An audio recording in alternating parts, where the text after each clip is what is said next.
Assalamualaikum warahmatullahi wabarakatuh. Perkenalkan, saya Hari Anwar, dari SMK Negeri 8 Pontianak. Pada kesempatan ini, saya akan menyampaikan tugas aksi nyata, yaitu, tentang iklim sekolah aman, mencegah perundungan. Pengertian perundungan, yaitu perundungan, atau yang dikenal sebagai bullying, adalah tindakan agresif atau kekerasan yang dilakukan secara berulang-ulang oleh satu atau lebih individu kepada orang lain, dengan tujuan untuk menyakiti, merendahkan, atau mengintimidasi. Perundungan dapat terjadi dalam berbagai bentuk, seperti fisik, memukul, mendorong, verbal, menghina, mengejek, sosial, mengucilkan, menyebarkan rumor, maupun online, cyberbullying. Tindakan ini sering melibatkan ketidakseimbangan kekuatan antara pelaku dan korban, di mana korban merasa sulit untuk membela diri. Jenis perundungan, yaitu 1. Perundungan fisik, tindakan yang melibatkan kontak fisik, seperti memukul, menendang, mendorong, mencubit, atau merusak barang milik korban. Ini adalah bentuk perundungan yang paling terlihat. 2. Perundungan verbal, menggunakan kata-kata untuk menyakiti atau merendahkan orang lain, seperti mengejek, menghina, mengancam, atau menggunakan kata-kata kasar yang merusak harga diri korban. 3. Perundungan sosial, relasional, bentuk perundungan yang bertujuan merusak reputasi sosial atau hubungan seseorang. Ini bisa termasuk mengucilkan seseorang dari kelompok, menyebarkan rumor, atau mempermalukan korban di depan umum. 4. Perundungan psikologis, tindakan yang memanipulasi emosi atau mental korban dengan cara intimidasi, ancaman, atau menanamkan rasa takut, sehingga korban merasa tidak berdaya. 5. Cyberbullying atau perundungan daring, perundungan yang terjadi melalui platform digital, seperti media sosial, pesan singkat, atau email. Ini meliputi mengirim pesan ancaman, menyebarkan foto atau informasi pribadi tanpa izin, atau mengejek seseorang secara online. Pihak yang terlibat dalam perundungan, di antaranya 1. Pelaku atau bully adalah orang atau sekelompok orang yang melakukan tindakan perundungan terhadap korban. Pelaku perundungan biasanya memiliki kekuatan lebih, baik fisik, sosial, atau psikologis, dan menggunakan kekuatan tersebut untuk menyakiti atau mengintimidasi orang lain. 2. Korban atau target adalah orang yang menjadi sasaran perundungan. Korban seringkali merasa tidak berdaya, cemas, atau takut akibat tindakan yang dilakukan oleh pelaku. Korban bisa siapa saja, tanpa memandang usia, gender, atau latar belakang. 3. Pengamat atau bystander adalah orang-orang yang menyaksikan atau mengetahui perundungan yang terjadi tetapi tidak terlibat langsung. 4. Pihak ketiga atau orang dewasa institusi adalah pihak yang memiliki kewenangan untuk campur tangan, seperti guru, orang tua, atau institusi sekolah. Pihak ketiga diharapkan dapat memberikan dukungan, memberikan sanksi kepada pelaku, atau menciptakan lingkungan yang aman bagi korban. Kapan dan di mana perundungan dapat terjadi? Perundungan dapat terjadi kapan saja dan di berbagai tempat, baik di lingkungan fisik maupun digital. Ini dapat terjadi baik di lingkungan sekolah atau kerja maupun di luar lingkungan sekolah atau kerja.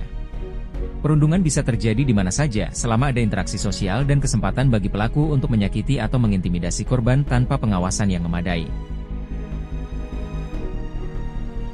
Mitos dan fakta dalam perundungan. Mitos 1, perundungan hanya terjadi pada anak-anak. Fakta, perundungan dapat terjadi pada siapa saja, baik anak-anak, remaja, maupun orang dewasa. Ini bisa terjadi di sekolah, tempat kerja, atau bahkan dalam lingkungan keluarga. Mitos 2, perundungan adalah bagian normal dari masa tumbuh kembang. Fakta, perundungan bukanlah bagian yang normal dari pertumbuhan. Ini adalah perilaku agresif yang dapat menyebabkan kerugian emosional dan fisik serius bagi korban. Tidak boleh dianggap sebagai sesuatu yang biasa atau harus dialami. Mitos 3, perundungan hanya terjadi secara fisik. Fakta, perundungan tidak hanya dalam bentuk fisik. Perundungan juga bisa bersifat verbal, misalnya ejekan atau penghinaan, relasional, seperti pengucilan atau menyebarkan rumor, dan online atau cyberbullying. Semua bentuk ini dapat menyebabkan trauma yang mendalam. Mitos 4, pelaku perundungan adalah orang yang memiliki rasa percaya diri rendah. Fakta, tidak selalu demikian.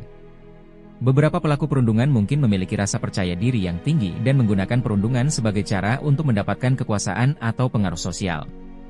Di sisi lain, beberapa pelaku memang memiliki masalah dengan harga diri dan menggunakan perundungan untuk menutupi perasaan tidak aman. Mitos 5, jika korban mengabaikan pelaku, perundungan akan berhenti. Fakta, mengabaikan pelaku tidak selalu menghentikan perundungan. Beberapa pelaku mungkin malah semakin intensif dalam mengejar korbannya jika merasa tidak mendapat respons. Intervensi dari pihak luar, seperti guru, orang tua, atau pihak berwenang, seringkali diperlukan untuk menghentikan perundungan. Mitos 6, korban perundungan harus membela diri secara fisik. Fakta, melawan secara fisik bukanlah solusi yang tepat dan bisa membuat situasi semakin buruk. Korban sebaiknya mencari bantuan dari orang dewasa yang dapat membantu mengatasi situasi tersebut dan memberikan dukungan. Mitos 7, perundungan tidak berdampak jangka panjang.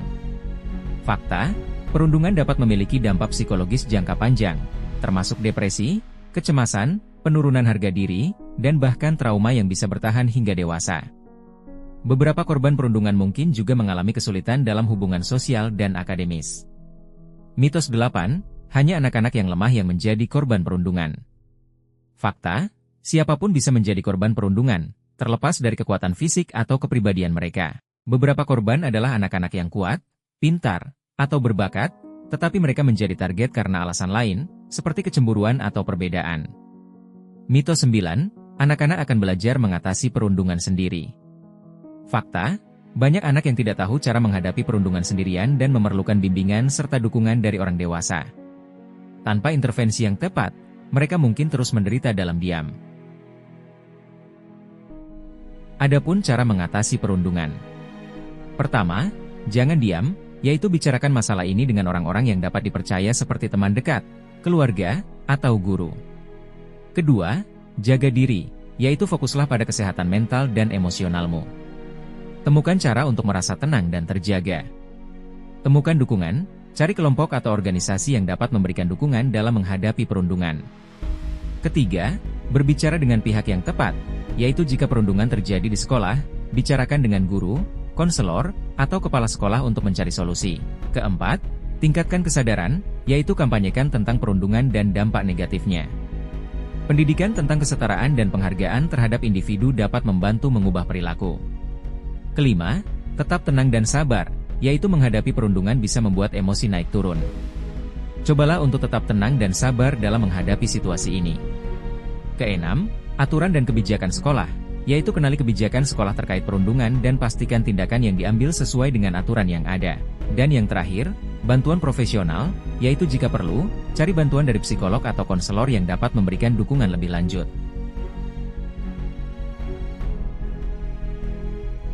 Dokumentasi kegiatan, sosialisasi dan diseminasi perundungan. Dalam gambar tersebut, saya sedang melakukan sosialisasi dan diseminasi kepada peserta didik di dalam kelas pada saat pembelajaran dan di ruang pertemuan pada saat MPLS peserta didik baru.